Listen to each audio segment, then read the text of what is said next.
میرے پیارے آقا صلی اللہ تعالی وسلم کے پیارے دیوانوں، آل رسول، شہزادہ غوث اعظم حضرت علامہ مولانا سید امین القادری صاحب قبلہ، انشاءاللہ تبارک و تعالی میں حضرت کا جو نا استقبال اور آپ کو مائک دینے سے پہلے انشاءاللہ تعالی میں آپ کا ساتھ چاہوں گا کہ جو لوگ وہاں پر یہاں پر کھڑے ہیں تھوڑا ادھر آ جائیں۔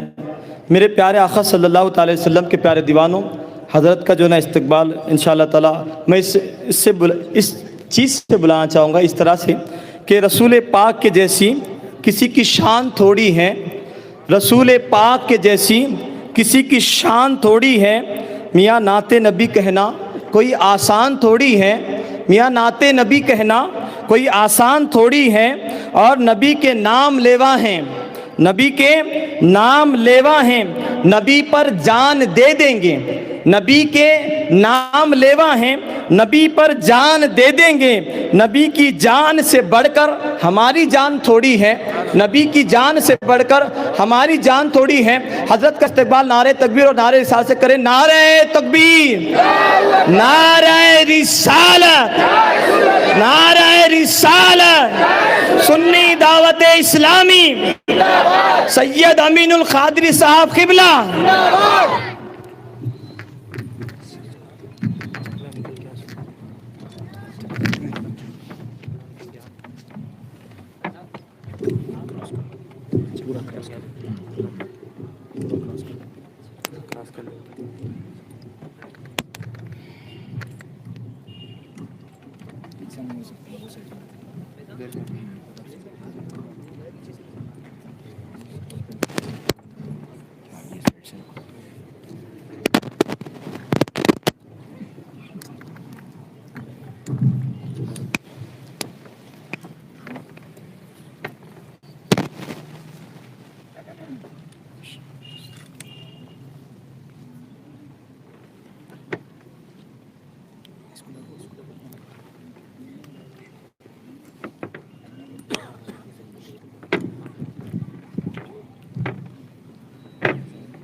السلام علیکم ورحمۃ اللہ وبرکاتہ۔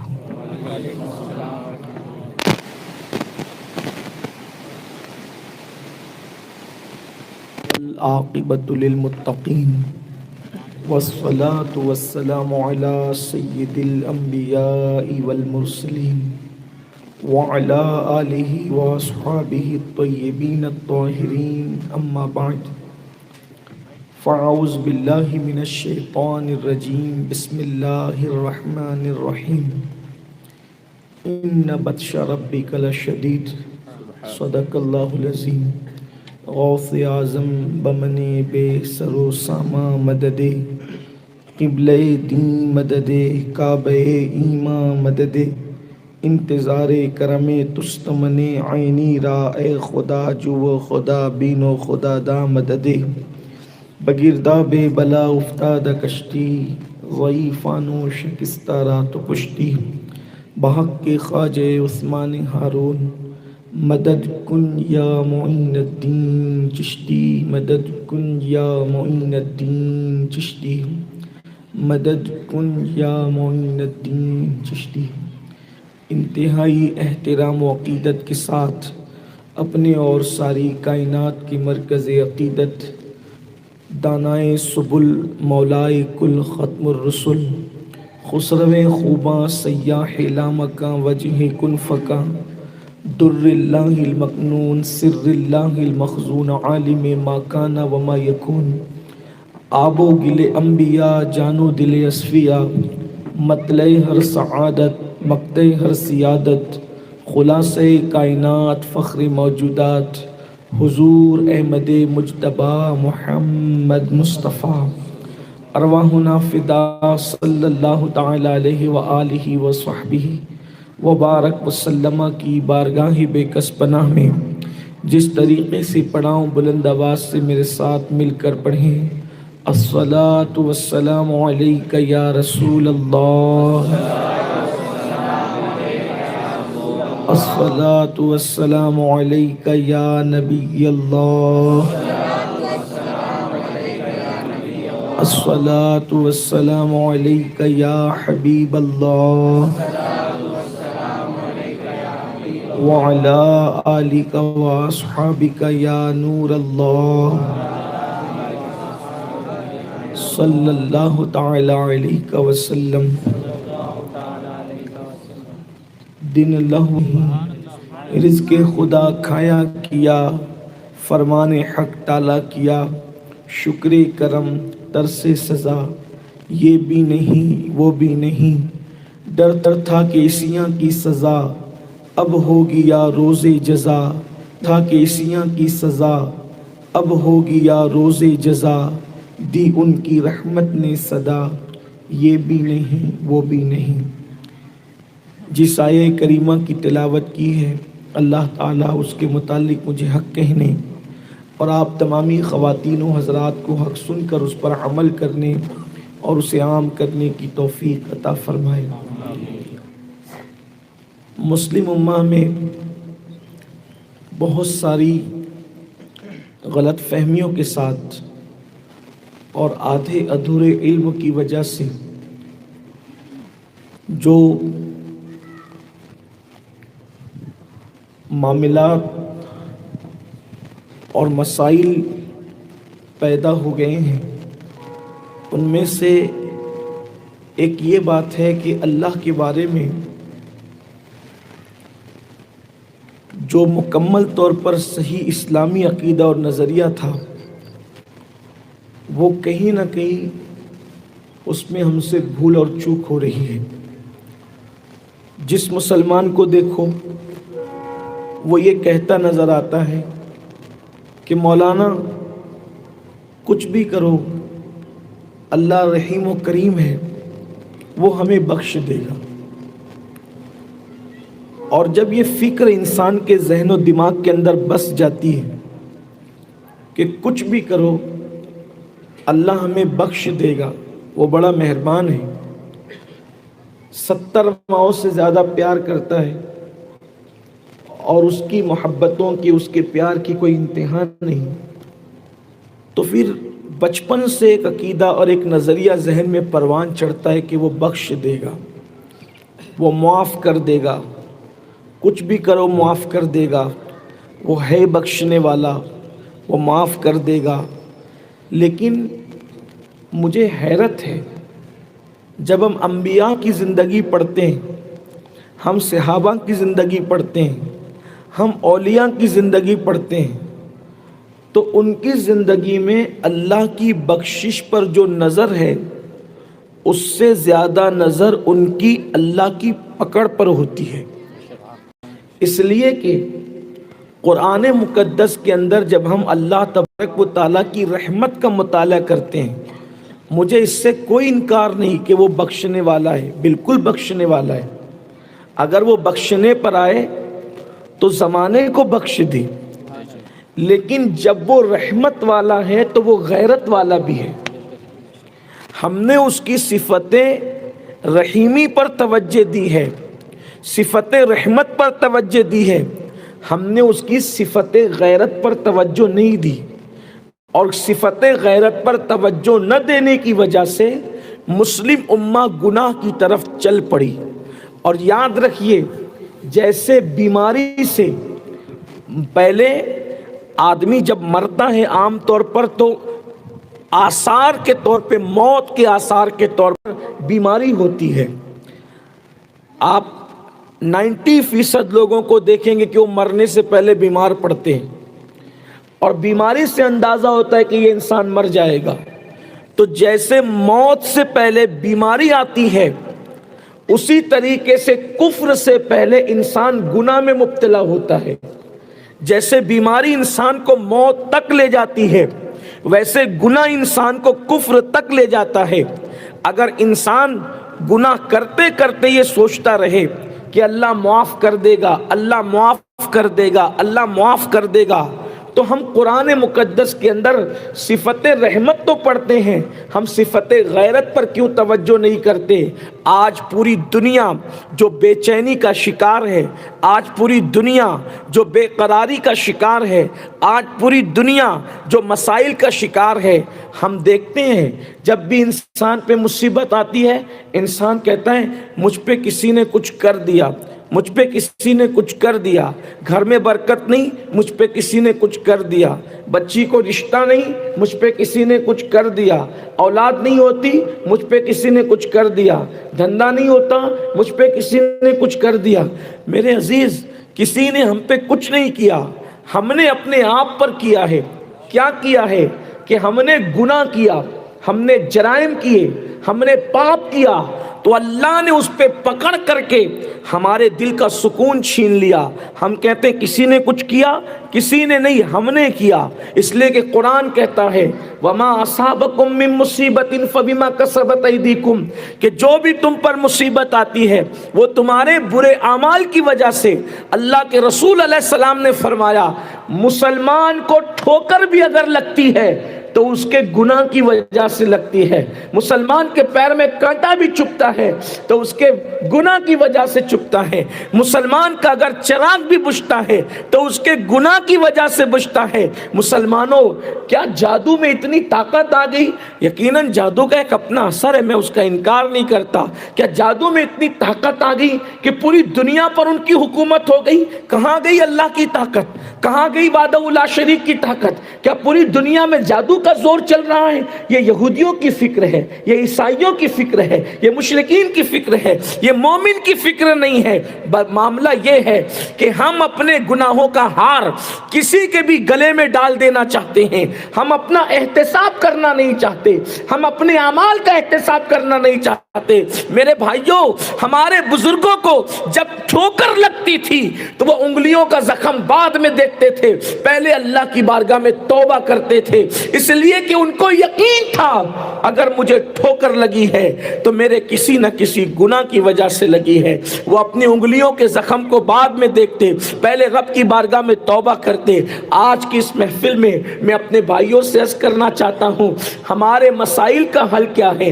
ہمارے مسائل کا حل اللہ کی طرف رجوع ہونا ہے، ہمارے مسائل کا حل رب کی بارگاہ میں توبہ کرنا ہے، ہمارے مسائل کا حل گناہوں کو چھوڑ دینا ہے۔ اللہ کے رسول صلی اللہ علیہ وآلہ وسلم فرماتے ہیں لوگوں ہجرت کرو، لوگوں ہجرت کرو، لوگوں ہجرت کرو، ہجرت کرو گے تو مالدار ہو جاؤ گے۔ اب ہجرت کا مطلب ہوتا ہے ایک جگہ سے نکل کر اللہ کے لیے دوسری جگہ جانا۔ اب اسلام میں ہجرت تو ہے نہیں، پھر یہ کون سی ہجرت ہے؟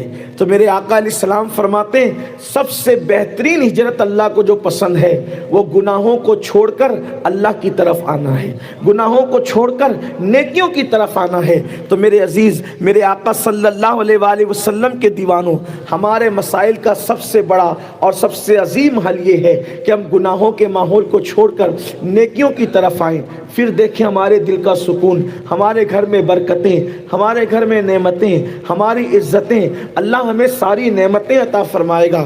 یہ جو ہمارے دل و دماغ کے اندر نفسیاتی طور پر ایک بھوت سوار ہے کہ ہمیں کسی نے کچھ کر دیا ہے، میرے عزیز ہمیں کسی نے کچھ نہیں کیا، ہم نے اپنا بگاڑا خود کیا ہے، اللہ ہم سے ناراض ہو گیا ہے، اللہ نے ہم پہ پکڑ کی ہے۔ قرآن کہتا ہے ان بطش ربک لشدید، تیرے رب کی پکڑ بڑی سخت ہے، اللہ کی پکڑ بڑی سخت ہے۔ اللہ اکبر، اللہ بڑے بڑوں کی پکڑ کرتا ہے، چھوٹی چھوٹی بات پر پکڑ کرتا ہے۔ جیسے اس کی رحمت ہے ویسے اس کی غیرت ہے، جیسے اس کی رحمت کا کوئی حساب نہیں ویسے اس کی غیرت کا کوئی حساب نہیں۔ آئیے میں چند باتیں آپ کو بطور مثال پیش کروں تاکہ ہم اندازہ کریں اللہ تبارک و تعالیٰ کیسی غیرت والا ہے۔ آپ سوچیں، میں گنہگار، آپ گنہگار، ہماری کوئی حیثیت تو نہیں نا، ہماری کوئی اوقات تو نہیں نا، ہماری کیا حیثیت ہے؟ ہماری کوئی حیثیت نہیں، لیکن آئیے اس کی بات کریں جس کو اللہ نے بنانے سے پہلے جس کے بنانے کا اعلان کیا۔ اللہ اکبر،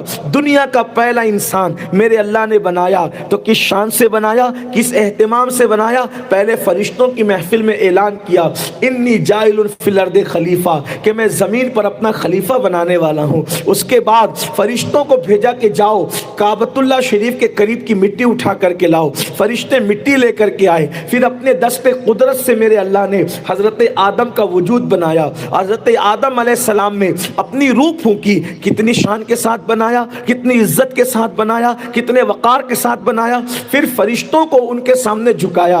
آپ اندازہ کر سکتے ہیں اللہ کے نزدیک آدم کی عزت کا عالم کیا تھا، اللہ کے نزدیک آدم کے وقار کا عالم کیا تھا، کہ سارے فرشتوں کو، اربوں خربوں بے شمار جتنے فرشتے تھے، اللہ نے سب کو آدم کے سامنے جھکا دیا، اور آدم کے سامنے جھکایا، سب نے سجدہ کیا، اور پھر ایک نے نہیں کیا، اس کو شیطان بنا دیا۔ یعنی یہ بھی بتایا کہ جو میرے آدم کا احترام نہیں کریں گا انجام یہ کریں گے۔ اس کے بعد حضرت آدم سے کہا اب آپ جنت میں رہو۔ جنت میں حضرت آدم نے مطالبہ کیا مولا مجھے بیوی چاہیے، ان کی بائیں پسلی سے اللہ نے ان کی بیوی پیدا کی، حضرت حوا کو۔ اب سوچو، جس کو اللہ نے اپنا خلیفہ بنایا، جس کو اللہ نے معصوم بنایا، جس کے آگے فرشتوں کو جھکایا، اب آپ اندازہ کریں اس آدم علیہ السلام سے جنت کے اندر ایک لغزش پیغمبرانہ ہوتی ہے، ایک لغزش پیغمبرانہ۔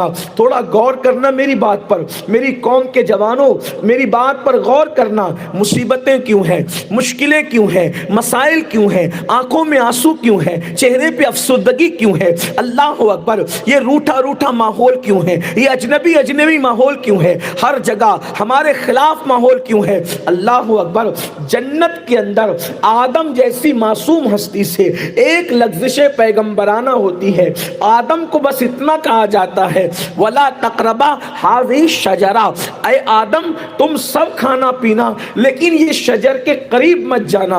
حضرت آدم علیہ السلام نے اس کا دانہ کھایا، جو بھی تھا وہ کھایا۔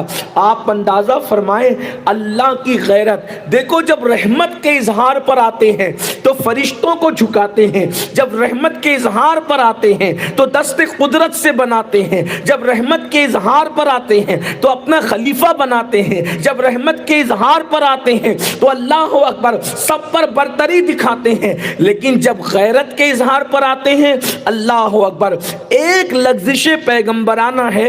جس درخت کے قریب جانے سے منع کیا تھا آدم علیہ السلام نے اس درخت کا پھل کھایا۔ اب اس پر میں کوئی بحث کے دروازے نہیں چھیڑنا چاہتا، وہ پھل کیا تھا، میں بس اتنا کہنا چاہتا ہوں کہ وہ شجر ممنوعہ سے جو پھل تھا آپ نے کھایا، وہ جو بھی تھا وہ کھایا، اور جب آپ نے وہ کھا لیا تو اللہ نے غیرت کا کیا اظہار کیا؟ ان کو اور ان کی بیوی سے دونوں سے لباس لے لیا، جو وہ جنت کا لباس پہنے ہوئے تھے۔ حالانکہ لوگ کہتے ہیں چھین لیا، میں اللہ کے پیغمبر کے لیے اتنی گھٹیا بات نہیں کرنا چاہتا، لیکن اگر آپ بات سمجھ رہے ہیں تو اتنا آپ سمجھ سکتے ہیں دونوں کا لباس لے لیا۔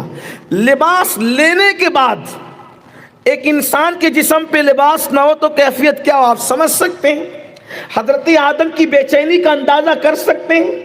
ایک لغزش پیغمبرانہ پر لباس واپس لیا جاتا ہے، جنت سے میاں بیوی کو باہر کیا جاتا ہے، اور صرف باہر نہیں کیا جاتا، دونوں میں جدائی پیدا کر دی جاتی ہے۔ دیکھیں مشکل پر مشکل، مشکل پر مشکل۔ ایک تو یہ کہ جنت کی نورانیت سے، جنت کے اجالے سے، جنت کی رانائیوں سے، جنت کے عیش و آرام سے، جنت کی باغ و بہار سے باہر کیا جانا بھی کوئی بہت چھوٹی مصیبت نہ تھی، یہ بہت بڑی مشکل اور مصیبت تھی۔ پھر اس کے بعد دوسری بات لباس کا لے لینا واپس، تیسری بات میاں بیوی میں اتنی جدائی پیدا کرنا کہ آدم علیہ السلام کو ہند کی زمین پہ اتارنا، حضرت حوا کو عرب کی سرزمین پہ اتارنا، دونوں کے درمیان اتنی جدائی پیدا کر دینا۔ اب سوچو وہاں جنت کا اجالا، یا دنیا کا اندھیرا، اور اللہ جب آدم علیہ السلام زمین پر آنے لگے آپ کے جسم اس کا لباس لے لیا گیا، آپ نے درخت کے پتوں سے اپنے جسم کو ڈھانپ لیا، اور جب زمین پر تشریف لائے تو آپ اپنی اسی لغزش پیغمبرانہ کو یاد کر کر کے 300 سال تک کے روتے اور آنسو بہاتے رہے۔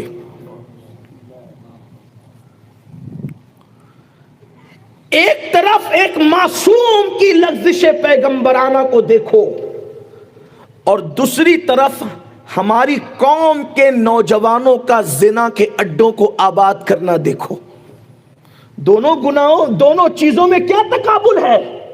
ایک طرف معصوم کی لغزش پیغمبرانہ اور دوسری طرف قوم کے جوانوں کا زنا کے اڈوں کو آباد کرنا۔ ایک طرف معصوم کی لغزش پیغمبرانہ، دوسری طرف اس قوم کا شراب کے اڈوں کو آباد کرنا۔ ایک طرف معصوم کی لغزش پیغمبرانہ، ایک طرف میری قوم کا سود کے دھندوں کو رواج دینا۔ ایک طرف معصوم کی لغزش پیغمبرانہ، ایک طرف میری قوم کا عورتوں کو پاپ کی نظر سے تکنا اور اس کو گناہ بھی نہ سمجھنا۔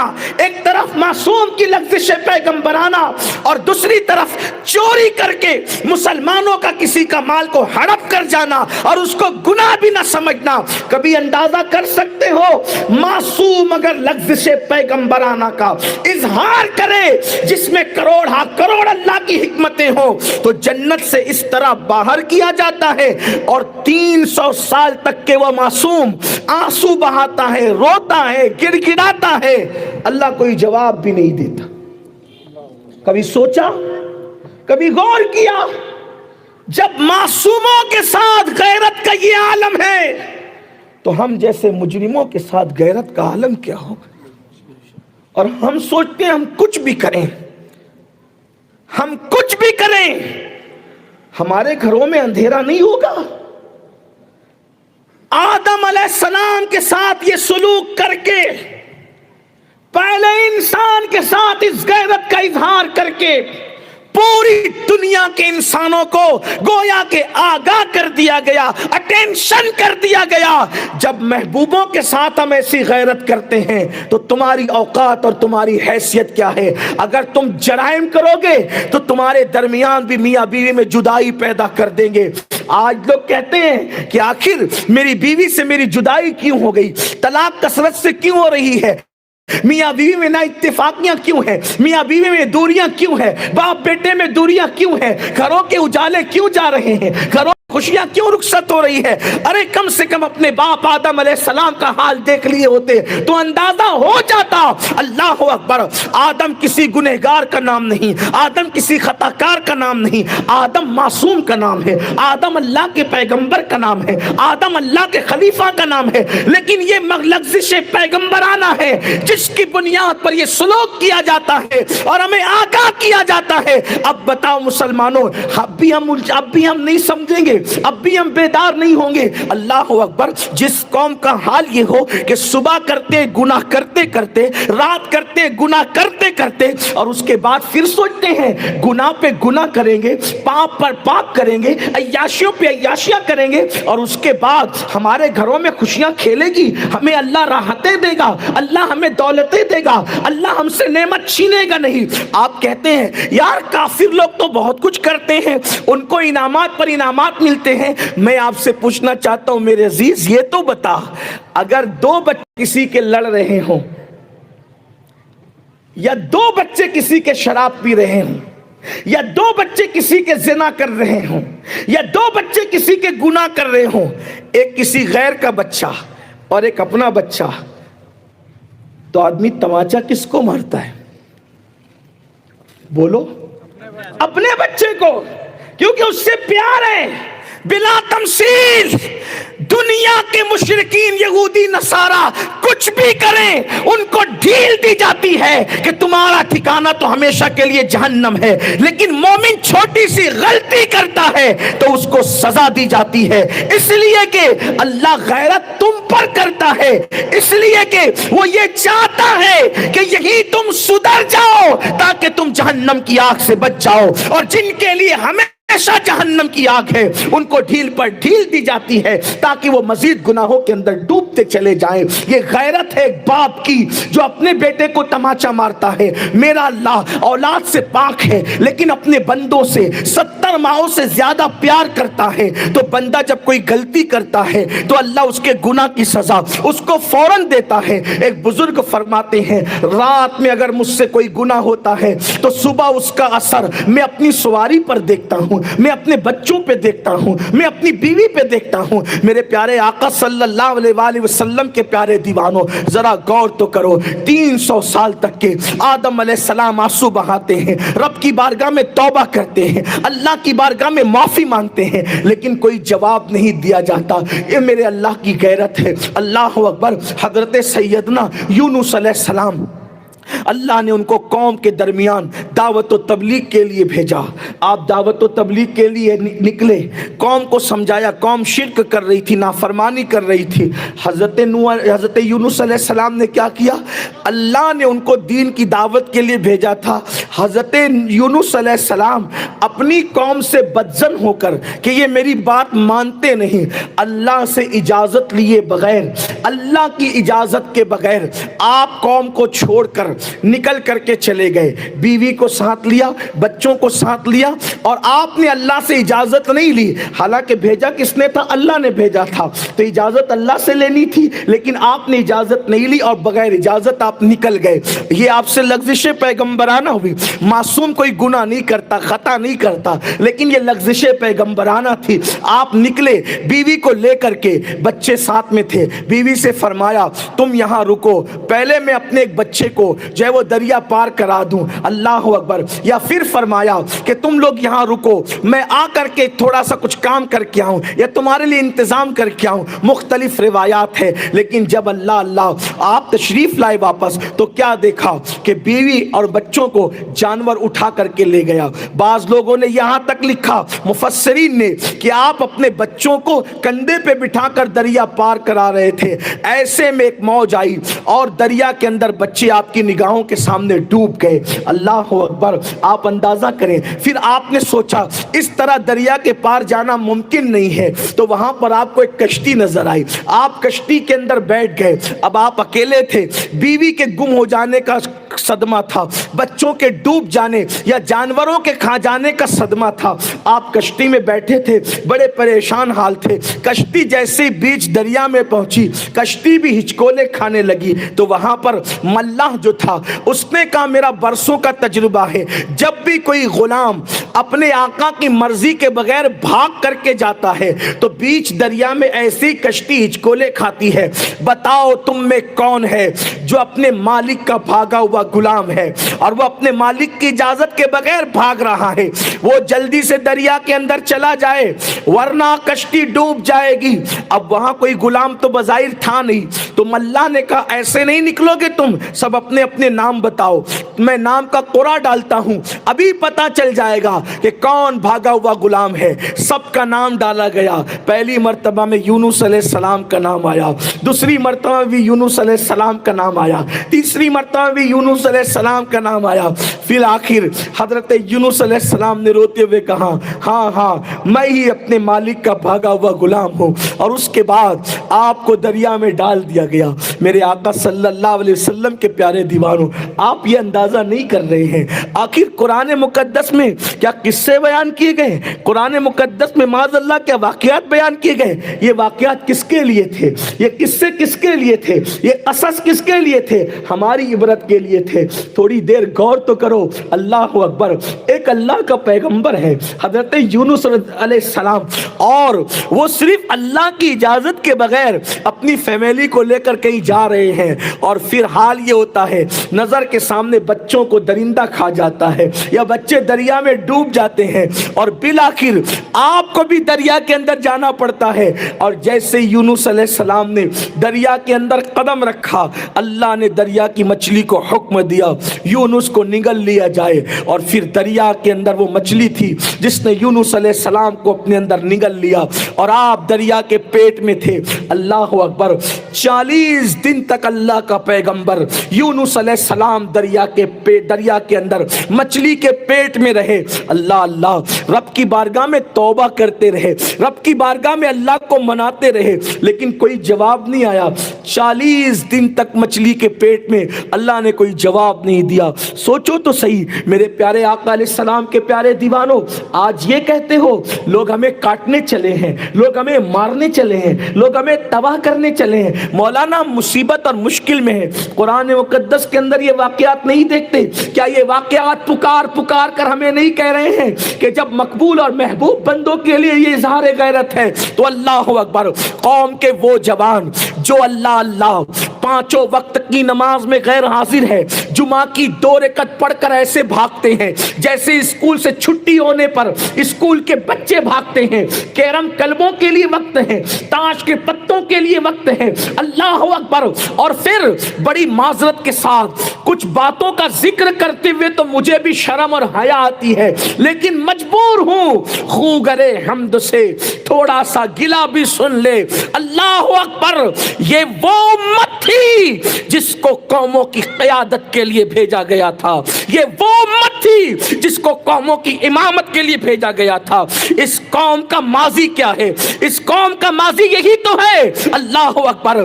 دی اذانیں کبھی یورپ کے کلیساؤں میں اور افریقہ کے تپتے ہوئے صحراؤں میں, دشت تو دشت ہے, دریا بھی نہ چھوڑے ہم نے, بحر ظلمات میں دوڑا دیے گھوڑے ہم نے. اس قوم کا حال ہے, یہ قوم کا ماضی شاندار وہ ہے جس نے بیت المقدس پر اسلام کا پرچم لہرایا تھا. یہی قوم مسلم تھی جس نے دوسروں کی بیٹیوں کی عزت کی حفاظت کی تھی. یہی قوم مسلم تھی جس کے کردار کو دیکھ کر لوگ کلمہ پڑھنے پہ مجبور ہو جاتے تھے. یہی قوم مسلم تھی جو خود بھوکے رہ کر اوروں کو کھلاتے تھے. یہی قوم مسلم کا اخلاق تھا کہ جب کوئی غیر مسلم کسی جگہ مکان تلاش کرتا تو مسلمانوں کے محلے میں تلاش کرتا, یہ سوچ کر کہ مسلمان کے پڑوس میں رہوں گا تو بیٹی کی عزت محفوظ رہے گی, میری بیوی کی عزت محفوظ رہے گی, مسلمان میری حق تلفی نہیں کرے گا, مسلمان میرے حق کو ضائع نہیں کرے گا. اللہ اکبر. آج اس قوم کو کیا ہو گیا؟ نرم نرم گدوں پہ لیٹ کر, نرم نرم گدوں پہ لیٹ کر اس قوم کے جوان زنا کے مناظر دیکھ رہے ہیں. بے غیرتی کا حال یہ ہے کہ جب تک کہ عورتوں کا ننگا ناچ نہیں دیکھ لیتے اس وقت تک چین کی نیند نہیں آتی. کتنی زبانیں ہیں جو غیبت سے محفوظ ہیں, کتنے حلق ہیں جو حرام کھانے سے محفوظ ہیں, کتنی آنکھیں ہیں جو اللہ کی حرام کردہ چیزوں سے رکی ہوئی ہے.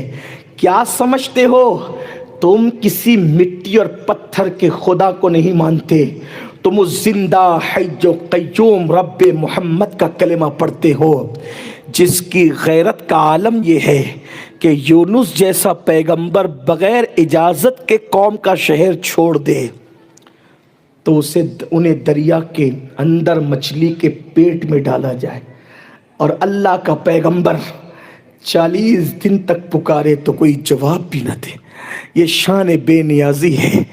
بالآخر جب اللہ کے پیغمبر یونس علیہ السلام ان الفاظ میں کہتے ہیں لا الہ الا انت سبحانک انی کنت من الظالمین, میری زبان میں اتنی طاقت نہیں کہ انی کنت من الظالمین کا وہ ترجمہ کر دوں جو عربی لغت کے مطابق کیا جا سکتا ہے. لیکن آپ غور کریں, یونس علیہ السلام جیسے معصوم نے عاجزی کی انتہا کی. لا الہ الا انت, اے اللہ تیرے سوا کوئی معبود نہیں, سبحانک تو ہر عیب سے پاک ہے, انی کنت من الظالمین, اور مجھی سے بھول بھی میں نے جو مراد چاہی وہ نہ پا سکا. ادب کے لہجے میں بطور مفہوم یہ آیت کی ترجمانی کر رہا ہوں, ورنہ ترجمہ تو اس کا کچھ اور ہے. شان رسالت کو سامنے رکھ کر کے اس کا لغوی ترجمہ ہم کرنے کی ہمت نہیں کرتے. لیکن سوچو پھر حضرت یونس علیہ السلام جب یہ بات کرتے اور یہ اللہ کی بارگاہ میں عرضی پیش کرتے ہیں تو مچھلی کو حکم ہوتا ہے کہ اب انہیں اگل دے، اور آپ مچھلی کے پیٹ سے باہر نکلتے ہیں۔ جسم اتنا کمزور ہو چکا تھا، اتنا کمزور کہ ہڈیاں بھی نرم ہو گئی تھی، جلد کو ہوا لگتی تھی تو تکلیف ہوتی تھی، تو آپ کو ایک درخت کے پتے کے نیچے رکھا گیا اور آپ کو جانوروں کو حکم دیا گیا کہ دودھ پلائیں۔ دیکھو حالات کیسے بدل رہے ہیں۔ اجازت کے بغیر نکلے، مچھلی کے پیٹ میں ڈالا گیا، اللہ کو منایا تو اب جانوروں کو بھی فرما بردار کر دیا گیا۔ جانور دودھ پلانے آ گئے، جانور دودھ پلانے پہ مجبور ہو گئے۔ دھیرے دھیرے صحت ہوئی، جلد ٹھیک ہوئی، ہڈیاں ٹھیک ہوئی، جسم معمول پر آیا۔ اب ایک صدمہ تھا، بچوں کا کیا، بیوی کا کیا، پلٹ کر شہر جائیں گے، کیسے جائیں گے، گھر ویران ہوگا۔ جیسے ہی آپ ادھر ادھر دیکھتے ہیں تو بیوی کو بھی موجود پاتے ہیں، بچوں کو بھی وہیں موجود پاتے ہیں۔ تو گویا کہ قدرت یہ واقعات بیان کر کے ہمیں ذہن دے رہی ہے، میرے بندو اگر تم میری نافرمانی کرو گے، تم سے نعمتیں چھین کر تمہیں غمگین کروں گا، اور اگر تم مجھے مناؤ گے، تم مجھے راضی کرو گے، تو میں چھینی ہوئی نعمتیں پھر سے تمہیں واپس کر دوں گا۔ بس یہی تو عرض کرنا تھا مسلمانوں۔ ہم کہتے ہیں کل تک ہم بادشاہ تھے، میرے بھائی ہم بادشاہ کب تک تھے؟ جب تک تو محمود غزنوی تھا تب تک بادشاہ تھا، تو اورنگزیب تھا تب تک بادشاہ تھا، تو طارق بن زیاد تھا تب تک بادشاہ تھا، تو صلاح الدین ایوبی تھا تب تک بادشاہ تھا۔ جب سے تیری راتیں آوارگی اور عیاشی کی نظر ہو گئی، اللہ نے تیرے ہاتھ میں بھیک کا کٹورا دے دیا، حکومتوں کے آگے تم گڑ گڑا رہے ہو، لوگ تم پہ رحم نہیں کر رہے ہیں، لوگ تو تمہیں تباہ کرنے کا منصوبہ بنا رہے ہیں۔ یاد رکھیے ہمارے مسائل کا حل نہ میمورنڈم دینے میں ہے، ہمارے مسائل کا حل ریلیاں نکالنے میں نہیں، ہمارے مسائل کا حل اوٹ اور نوٹ میں نہیں، ہمارے مسائل کا حل نعرے بازی میں نہیں، ہمارے مسائل کا حل صرف تقریر اور کانفرنسوں میں نہیں، ہمارے مسائل کا حل مذہبی اسکالروں کی تقریریں صرف سننے میں نہیں۔ ہمارے مسائل کا سب سے بڑا حل یہ ہے کہ ہمیں پہلے اللہ کی طرف شرمندہ ہو کر رجوع ہونا ہوگا، رب کی طرف پلٹنا ہوگا، رب کو منانا ہوگا، اللہ کو راضی کرنا ہوگا۔ جب تک میرے اللہ کو راضی نہیں کرو گے، اسی طرح ٹھوکریں کھاتے پھرو گے، اسی طرح ذلت کی وادیوں میں بھٹکتے رہو گے، کوئی پرسان حال نہیں ہوگا۔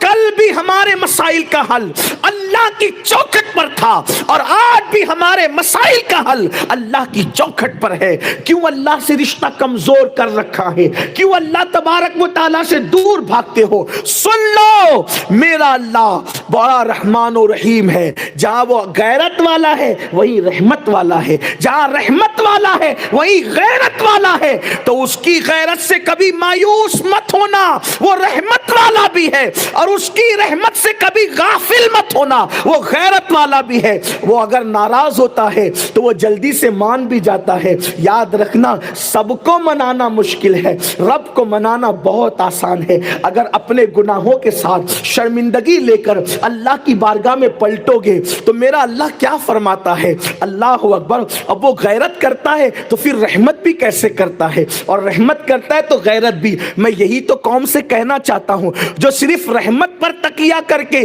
غیرت بھول گئے وہ بھی غلطی پر ہے، اور جو غیرت کو دیکھ کر اللہ کی ذات سے مایوس ہو گئے تو وہ بھی غلطی پر ہے۔ نہ اس سے مایوس ہونا، نہ کبھی اس سے بے خوف ہونا، دونوں کے درمیانی کیفیت میں رہنا۔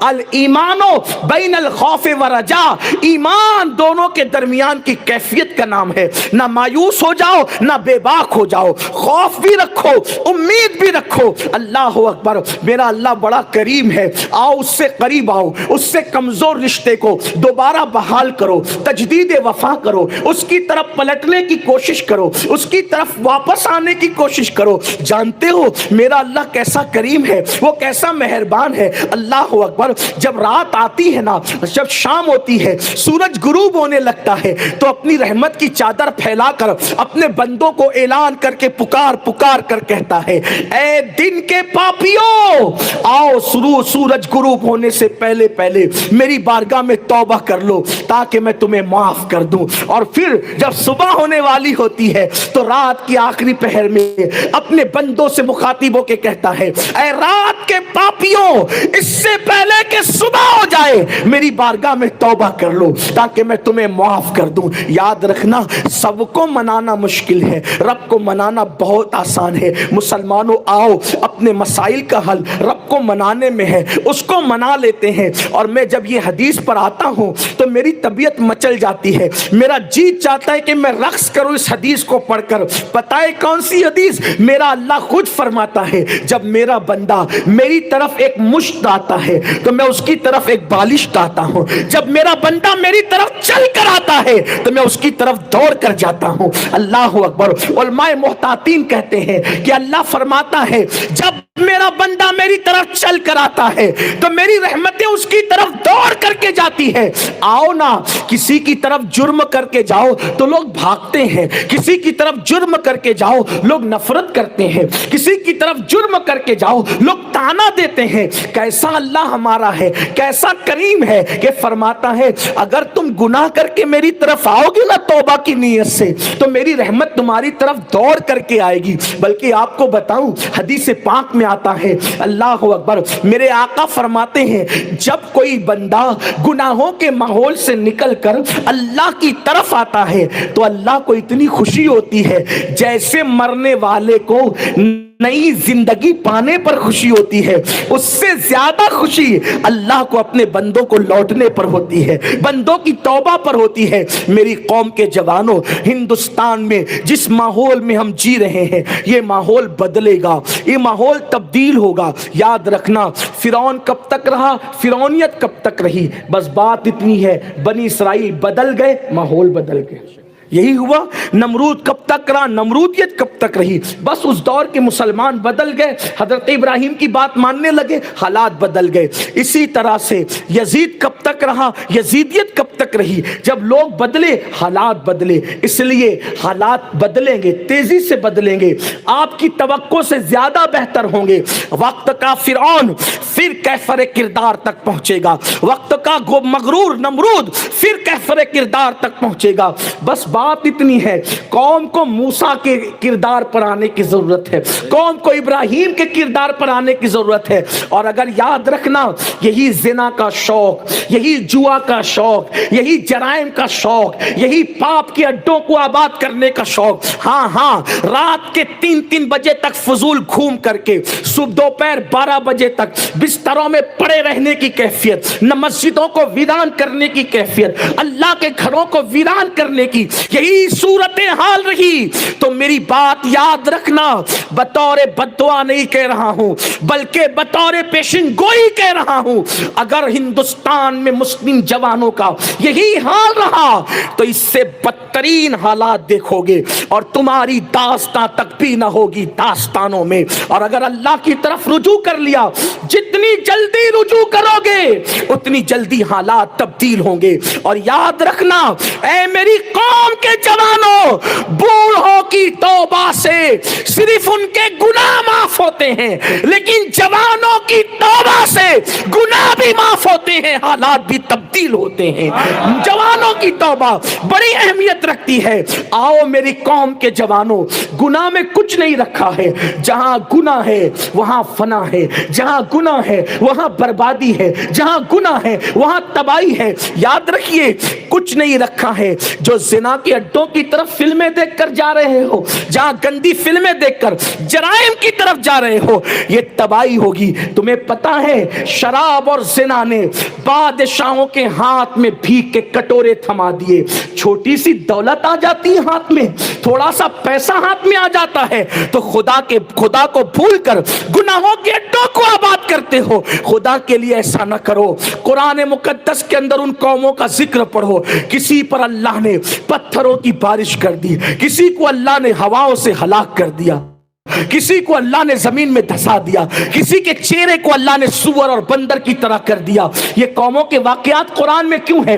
اس لیے تاکہ ہم عبرت حاصل کریں. اگر ہم عبرت حاصل نہیں کریں گے تو یاد رکھنا, جو دوسروں سے عبرت حاصل نہیں کرتا وہ دوسروں کے لیے عبرت بن جاتا ہے. بس اپنی بات کو ختم کرتے ہوئے اتنا ہی کہوں گا, کتنے بھی بڑے مجرم ہو, کتنے بھی بڑے گنہگار ہو, کتنے بھی بڑے سیاہکار ہو, اگر ایک مرتبہ 2 قطرے آنسو بہا کر اپنے گناہوں کو یاد کر کے میرے اللہ کو منانے کی کوشش کرو گے تو محمد الرسول اللہ کے صدقے اللہ مان جائے گا اور ہمیں معاف کر دے گا, کیونکہ اس کا وعدہ ہے ادعونی استجب لکم, مجھ سے جو مانگو گے میں عطا کروں گا. اس سلسلے میں آخری بات کی حیثیت سے اپنے جوانوں کی نظر ایک بات کہہ کے گزرنا چاہتا ہوں. تصوف کی کتابوں میں بہت کثرت کے ساتھ ایک بات لکھی ہوئی ہے, اللہ اکبر, کیسے کیسے بڑے بڑے مجرموں نے توبہ کی, بڑے بڑے مجرموں نے توبہ کی. اللہ نے ان مجرموں کی توبہ کو صرف قبول نہیں کیا بلکہ ان کو ولایت کا مقام عطا کر دیا. اللہ نے ان کو ولی بنا دیا. آئیے میں ایک ایسے ولی کی زندگی اپنے جوانوں کے سامنے پیش کروں جس کی زندگی سن کر آپ کو حیرت ہوگی. آپ نے سنا ہوگا ایک بہت بڑا نام ہے ولیوں کی دنیا میں, ولایت کی دنیا میں, حضرت سیدنا مالک ابن دینار رضی اللہ تعالیٰ. مالک بن دینار کے بارے میں ہماری کتابوں میں, اہل سنت کی کتابوں میں لکھا ہے کہ وہ پانی پر چلا کرتے تھے ولی بننے کے بعد. مالک بن دینار کا حال یہ تھا, وہ ہوا میں مصلی بچھا کے نماز پڑھتے تھے. مالک بن دینار کا حال یہ تھا, جب وہ دریا کی مچھلیوں کو آواز دیتے تھے تو مچھلیاں ان کی آواز پر اپنا منہ باہر نکال لیتی تھی. اتنی بڑی کرامت کے مالک ہوئے. لیکن وہ مالک ابن دینار اپنی زندگی کا واقعہ خود بیان کرتے ہیں, کاش میری قوم کے جوان بھی گناہوں کے دلدل سے نکل کر میرے اللہ کی طرف آ جائیں. کہاں جا رہے ہو؟ ففروا الی اللہ, دوڑو اللہ کی طرف. لا تقنطوا من رحمت اللہ, اللہ کی رحمت سے کبھی مایوس نہ ہونا.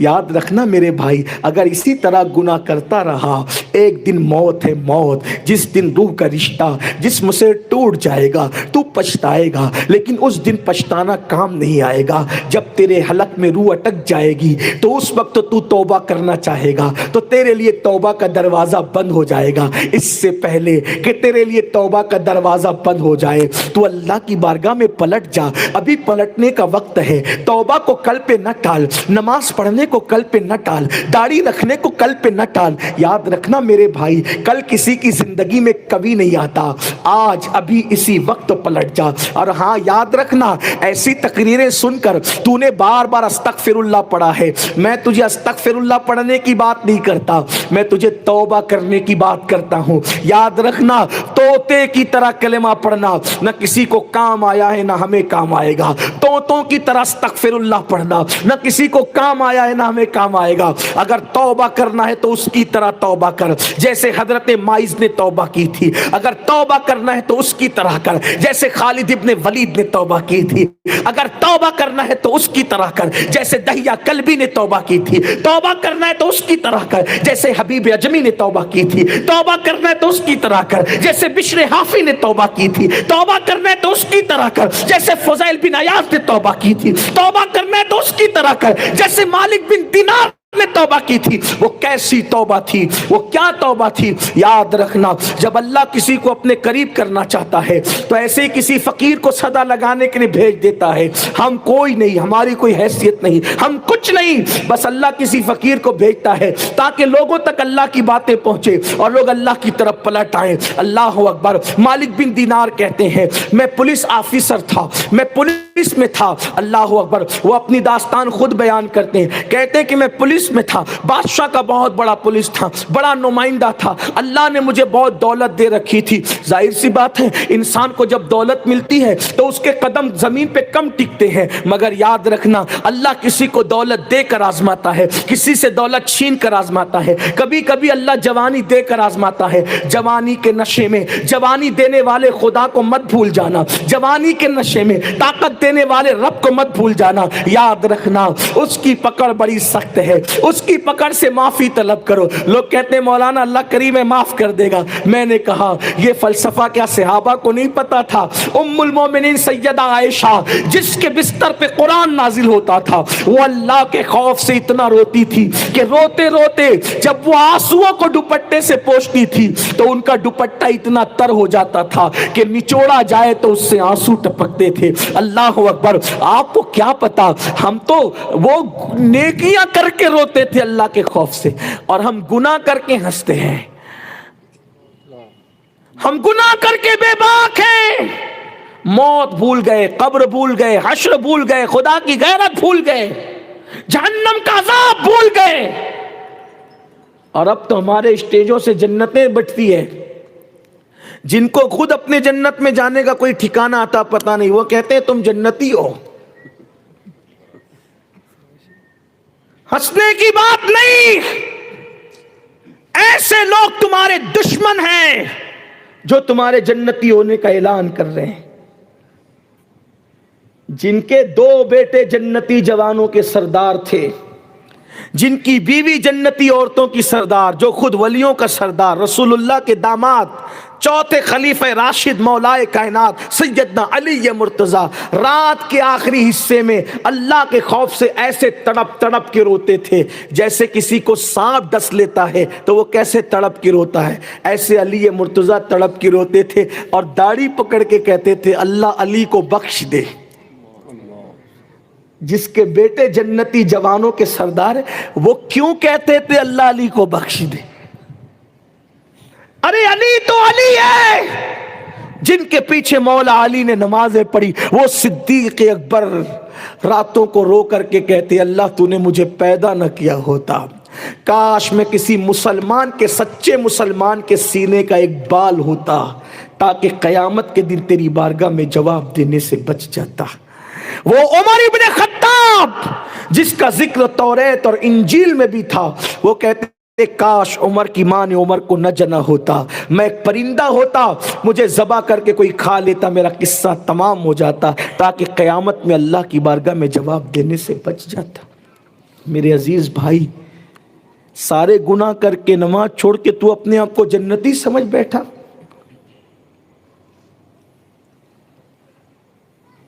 چند جوان صحابہ ہنس رہے تھے قہقہا لگا کر. حضور ان کے پاس رک گئے، فرمایا کیا تمہیں جنت کا ٹکٹ مل گیا؟ کون تھے وہ؟ صحابہ. حالانکہ ہمارے عقیدے میں ہم یہ سمجھتے ہیں کہ جیسے جنت کا ہونا یقینی ویسے حضور کے صحابہ کا جنتی ہونا یقینی. لیکن حضور پوچھ رہے کیا تمہیں جنت کی بشارت مل گئی، تمہیں جنت میں جانے کی اجازت مل گئی؟ وہ نا، لیکن پوچھنے والے حضور تھے، وہ صحابہ تھے. میرے بھائی، شاعری کرنا اور بات ہے، کہانی قصے کرنا اور بات ہے، حقیقت اور بات. ہاں، آپ تو یہ سمجھتے ہو نا ہم نے غوث پاک کا دامن پکڑ لیا جنت ملنی، کنفرم ہے جنت ملنی. غریب نواز کا دامن پکڑا، کنفرم ہے جنت ملنی. وارث پاک کا دامن پکڑا، پیر کا دامن پکڑا، کنفرم ہے جنت ملنی. دھوکے میں ہو. پہلی بات تو دامن ہی نہیں پکڑا، کیونکہ جس کے ہاتھ میں نماز کا دامن نہیں وہ جھوٹ بول رہا ہے، اس کے ہاتھ میں کبھی غوث پاک کا دامن ہو نہیں سکتا.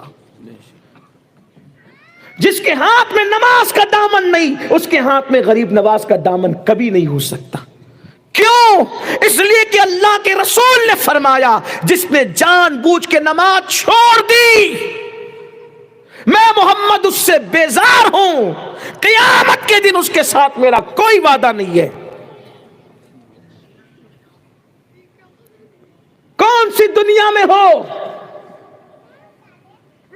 کس دنیا کی بات کرتے ہو، کس جنت کی بات کرتے ہو؟ جن کو رسول اللہ نے جنت کی بشارتیں اپنی زبان سے دی تھی وہ رات رات بھر روتے تھے. اللہ کی خفیہ تدبیر سے کبھی آدمی کو بے خوف نہیں ہونا چاہیے. آپ سے پوچھتا ہوں، آپ قادری بنے، چشتی بنے، رضوی بنے، اشرفی بنے، نقشبندی بنے، سہروردی بنے، کیا مسلمان بھی بنے؟ آپ اپنے پیر کی دی ہوئی سلسلے کی ٹوپی کیا کوئی گٹر میں ڈالے گا؟ بولو. پیر کی دی ہوئی ٹوپی سلسلے کی گٹر میں نہیں پھینکتے. رسول اللہ کی دی ہوئی داڑھی منڈا کر گٹر میں پھینکتے ہوئے شرم نہیں آتی؟ کیا پیر کی دی ہوئی ٹوپی سے زیادہ قیمتی رسول اللہ کی دی ہوئی داڑھی نہ تھی؟ میں نے کبھی نہیں کہا کہ پیر کی ٹوپی کی بے عزتی کرو، میں کہتا ہوں اس کی بھی عزت کرو. میں یہ نہیں کہتا، میری بات کا غلط مفہوم مت لینا، لیکن سچ بولو، ہم سب کے بنے، کیا اللہ رسول کے بھی بنے؟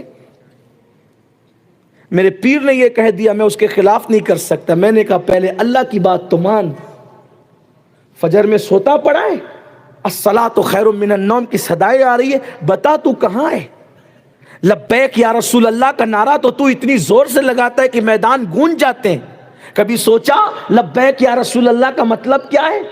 یا رسول اللہ میں حاضر ہوں. کہاں حاضر ہے؟ نبی کہہ رہے داڑھی رکھ، کہاں حاضر ہے؟ نبی کہہ رہے نماز پڑھ، کہاں حاضر ہے؟ نبی کہہ رہے زکوٰۃ دے، کہاں حاضر ہے؟ ہر جگہ سے غیر حاضر ہو کر صرف نعرے کی جگہ حاضر ہے. اگر قیامت میں رسول اللہ نے دامن پکڑ کے پوچھ لیا، او جھوٹے، تو میرے نام کا نعرہ لگاتا تھا اور میری تعلیمات سے بغاوت کرتا تھا، حضور کو جواب کیا دو گے؟ اللہ کی بارگاہ میں جواب کیا دو گے؟ یہ حقائق ہے، سچے سچے حقائق. اچھی طرح یاد رکھنا، جب رسول اللہ بیزار ہیں تو نہ غوث پاک نے ساتھ دینا ہے، نہ غریب نواز نے ساتھ دینا ہے، کیونکہ یہ سب غلام ہے اور آل رسول اللہ کی. آقا جس سے دامن چھڑا لے، کوئی غلام وہ دامن پکڑا سکتا ہے؟ نہیں. صحابہ کہتے ہیں رسول اللہ کے دور میں مسلمانوں کی ایک پہچان تھی، جو نماز پڑھتا تھا ہم اس کو مسلمان سمجھتے تھے، جو نماز نہیں پڑھتا تھا ہم اس کو مسلمان نہیں سمجھتے تھے. کہاں ہے نماز؟ کیا ہے؟ ہم صحابہ کے سامنے اپنا اسلام کیسے پیش کریں گے؟ میں یہ نہیں کہتا غوث پاک غریب نواز کا نام نہ لو، واللہ یہ ہمارے آقا لوگ ہیں، ہمارے دین کی حقانیت کے شاہد ہیں. یہ لوگ، انہوں نے جتنا دین کا کام کیا کس نے کیا؟ 90 لاکھ کو کلمہ پڑھایا غریب نواز نے. ان بزرگوں سے وابستہ رہو، ان کی مخالفت کرنا ایمان کو تباہ کرنے کے برابر ہے. ولی سے عداوت لینا، بخاری شریف کی حدیث ہے، میرے اللہ نے فرمایا، حدیث قدسی ہے، جو میرے ولی سے دشمنی کرے میں اس کے ساتھ اعلان جنگ کرتا ہوں. ولیوں سے وابستہ رہو، کس نے منع کیا؟ لیکن یہ ضرور کہوں گا، جب تک خدا کا در نہیں پکڑو گے ولی کا در کبھی مل نہیں سکتا. میں یہ کہنا چاہتا ہوں، جب تک کہ خدا کے در پہ نہیں آؤ گے اس وقت تک کہ آپ کو کسی کا در نہیں ملنا ہے. جب تک نماز کا دامن نہیں پکڑو گے آپ کے پیر کا دامن آپ کے ہاتھ میں کبھی نہیں آ سکتا. آپ جو چاہے کہتے رہیں. تو بات دور نکلی، میں عرض یہ کر رہا تھا کہ مالک بن دینار اپنے حال دل، اپنے حالات، اپنی بپتا سناتے ہوئے کہتے ہیں پولیس میں تھا، مال بہت تھا، دولت بہت تھی.